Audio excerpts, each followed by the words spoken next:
Bonjour, j'ai le plaisir d'accueillir Monsieur René Ricol. Monsieur Ricol, bonjour.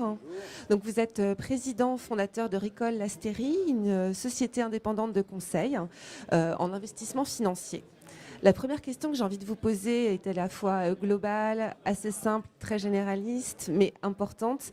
Selon vous, quelles sont les problématiques principales rencontrées par les entreprises françaises aujourd'hui? Est-ce qu'elles ont des problèmes de financement, de pilotage financier? Quelle est votre analyse?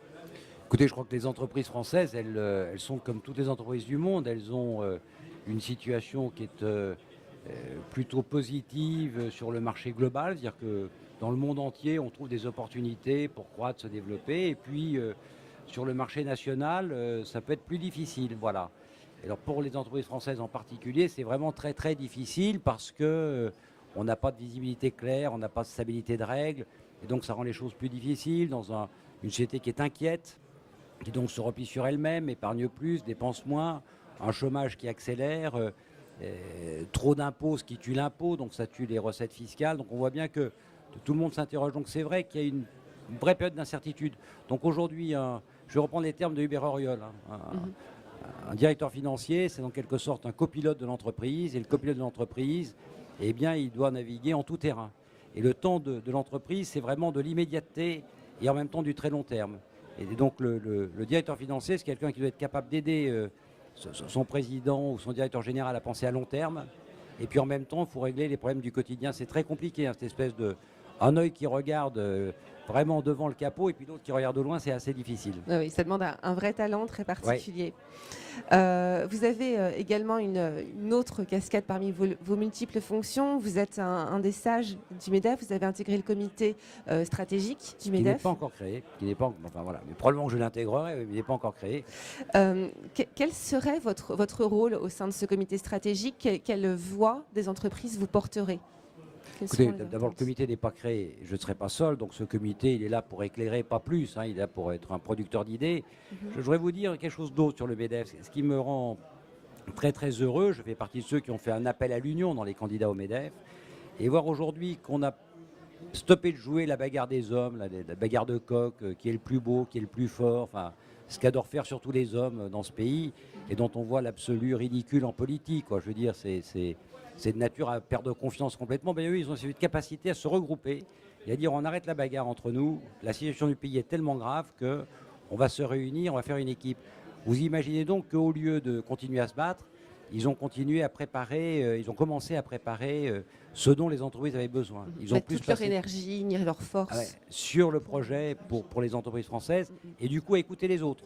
Au lieu de passer son temps à convaincre et à dire moi je suis le meilleur, je suis plus beau que l'autre et je ferai mieux, eh bien ils ont passé plus de temps à dire on est maintenant tous ensemble, donc on ne va pas perdre de temps à aller trop parler, on va écouter ce que les entreprises nous disent et ce dont elles ont besoin. Et on voit bien aujourd'hui qu'il y a immédiatement un discours assez structuré du président, mais des vice-présidents et des membres du comité exécutif, assez structuré, et assez cohérent les uns avec les autres. Et donc je suis très optimiste sur le fait qu'on va avoir une voix assez forte qui ne va pas représenter les patrons, c'est absurde, mais qui va représenter les entreprises. Dans ce pays, si les entreprises ne prennent pas le leadership, on ne sauvera pas le pays. Et assez souvent, on a l'impression que les patrons de PME ne se sentent pas forcément très représentés par le MEDEF. Est-ce que c'est quelque chose que vous ressentez, vous qui êtes aussi sur le terrain, au contact des chefs d'entreprise? Alors d'abord, si vous voulez, ils le sont toujours, mais vous avez une organisation qui s'appelle la CGPME qui les représente plutôt bien. Il est essentiel que dans ce mouvement d'union qui s'est fait autour d'une équipe au MEDEF, il est essentiel que la même chose se fasse entre le MEDEF et la CGPME. Se fasse vraiment, vous voyez, se fasse vraiment. Le temps n'est pas aux divisions. Quand on est dans des temps compliqués comme ceux que nous traversons dans notre pays, le temps est à l'union. Voilà, on ne peut pas avoir un équipage qui se disperse. Et donc l'équipage entreprise doit être totalement uni. Alors pour revenir sur l'équipage de l'entreprise, vous parliez tout à l'heure de copilote, le rôle du DAF. Quel conseil vous pourriez donner à un jeune qui souhaite se lancer dans la profession? Alors écoutez, je vais vous dire, le meilleur conseil, c'est d'abord, s'il veut vraiment devenir directeur administratif et financier, c'est d'abord de regarder d'une manière un peu générale ce qui se fait. Donc, ou intégrer un cabinet d'audit ou d'expertise comptable ou de conseil stratégique. Un jeune qui a envie de devenir directeur financier, il faut d'abord qu'il voit beaucoup d'autres systèmes et qui fonctionnent. Il ne faut pas qu'il rentre immédiatement dans l'entreprise.